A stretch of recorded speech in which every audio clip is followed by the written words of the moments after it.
4AM club இருக்குது, அதில் வந்து நீங்கள் ஜாயின் பண்ணுங்கன்னு சொல்லியிருந்தாங்க. அதுக்கப்புறம் 2-3 டைம் வந்து வாட்ஸ்அப் கொடுத்தாங்க.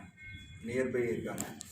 நம்ம நெட்ஒர்க் கட் அப்படின்னாலே நம்ம ஏதோ ஏமாந்துக்குவோம் அப்படிங்கிற மாதிரியே ரொம்ப ஒரு கில்ட்டியாக ஃபீல் பண்ணிட்டு அப்படியே ரொம்ப ஹானஸ்ட்டாக அப்படி வெளில போகிற மாதிரி போயிட்டு இருக்கு. ஒரே ஒரு நாள், ஒரே ஒரு ஆடியோ, ஒரே ஒரு வீடியோ மட்டும்தான் சாரோட டச் பண்ணுங்கள். பல ஸ்ரீதேவிகளை உருவாக்குறதுக்கு உண்டான முயற்சி நான் எடுத்தேன். அந்த அளவுக்கு சாரோட ஸ்பீச் வந்து என் மைண்ட் டோட்டலாக சேஞ்ச் பண்ணாங்க. மதர் வந்து எவ்வளோ ட்ரை பண்ணாங்க, என் மதர் ஃபாதர் எல்லாருமே வந்து அந்த டைமில் வந்து ரொம்ப ட்ரை பண்ணாங்க. பட்டு நான் ஆலயத்தில் இருக்கும்போது பெருமாள்னால கூட முடியல என்னைய அந்த டைமில் எந்திரிக்க வைக்கிறது. நரசிம்மராவும் பெருமாளும் ஆஞ்சநேயராகவும் லைனக்ஸ் இன்டர்நேஷ்னல் 4AM கிளப்பில் சாரோட ஸ்பீச் வந்து என்னை வேறு லெவலில் மாற்றிச்சுங்க. இன்றைக்கி நான் இருக்கிற அந்த ஆலயத்தில் வந்து பிரம்மாண்டமாக ஒரு 3:30 to 4 o'clock வந்து தீபம் பற்ற வச்சு அந்த கருவறையில் வந்து இருந்துட்டு இருக்கு அப்படின்னா சாரோட ஸ்பீச் இதான் உண்மை. அவர் வந்து வச்சு பேசுறதுக்காகவும் எல்லாம் கிடையாது. கடவுள் இருக்கார் அப்படிங்கிறது வந்து முற்றிலும் உண்மையாயிடுச்சு. அது இந்த ரூபத்தில் தான் வருவாங்க அப்படிங்கிறதுல யாராவது ஒரு ரூபமாக வருவாங்க அப்படிங்கிறது நடக்கவே நடக்காது அப்படிங்கிற ஒரு விஷயம் ஒன்று இருந்துச்சு, அது நடந்துச்சு.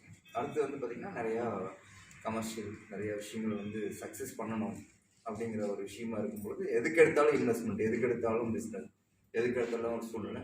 ஜாபுக்கு போனோம் அப்படின்னா ஜாப்பில் வந்து நிறையா காம்படிட்டர் இருப்பாங்க, இல்லை எம்டி இருப்பாங்க, சூப்பர்வைசர் இருப்பாங்க, மேனேஜர் இருப்பாங்க, ஹெச்ஆர் இருப்பாங்க. இவங்களெல்லாம் தாண்டி தான் நம்ம அந்த டார்கெட் அச்சீவ் பண்ணிட்டு வெளியில் வர மாதிரி இருக்கும். ஆனால் இதில் நோ டார்கெட், நோ இன்வெஸ்ட்மெண்ட் அப்படிங்கிற ஒரு விஷயம் எனக்கு பிடிச்சது. அதையும் தாண்டி 4AM கிளப்பு சாரோட மோட்டிவேஷன் ஸ்பீச் ரொம்ப ரொம்ப எனக்கு கை கொடுத்துச்சுங்க. அப்போ மீண்டும் எகைன் வந்து முதலே அனலாத்தியம் நான் வேறு லெவலில் தேடிட்டு இருந்தேன்.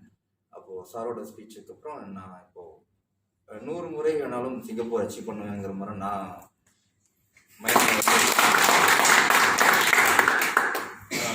இன்னைக்கு ஒரு சேலஞ்சாகவே நீங்கள் எடுத்துக்கலாம். ஃபஸ்ட்டு அடுத்த சிங்கப்பூர் அச்சீவரோட நான் ஃபஸ்ட்டு அம்பாசிடர் கார் அச்சீவ் பண்ணிடுவேன் அப்படிங்கிற லெவலில் நான் இருக்கேன். சரி,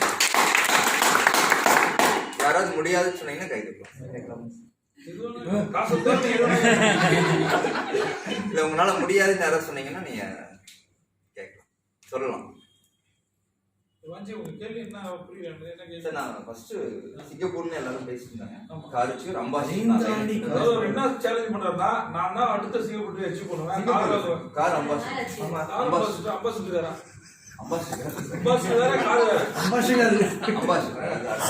வந்து நான் வாங்கினேன். அடுத்த அம்பாசிடர், அதாவது கார் அம்பாசிடர் இல்ல, லைனக்ஸ் அம்பாசிடர். என்ன மாதிரி தான் மக்கள் மக்கள் அது ஒரு பெரிய இது.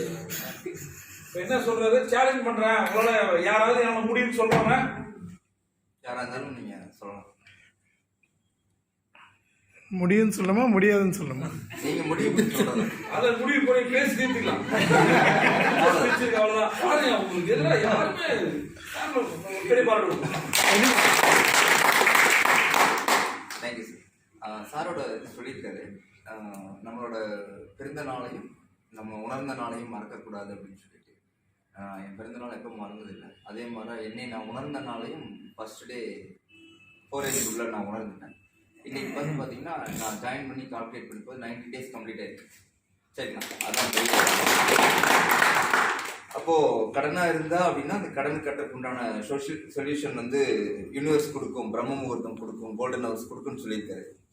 சரிங்களா, இன்றைக்கி இதே பௌர்ணமி, அதே யூனிவர்ஸில் நான் யூனிவர்ஸ்க்கு முன்னாடி நான் பேசிகிட்டு இருக்கேன்னு நான் ஃபீல் பண்ணுறேன். ஓகேங்களா, கண்டிப்பாக சக்ஸஸ் பண்ண முடியும் எல்லாரும். சரி.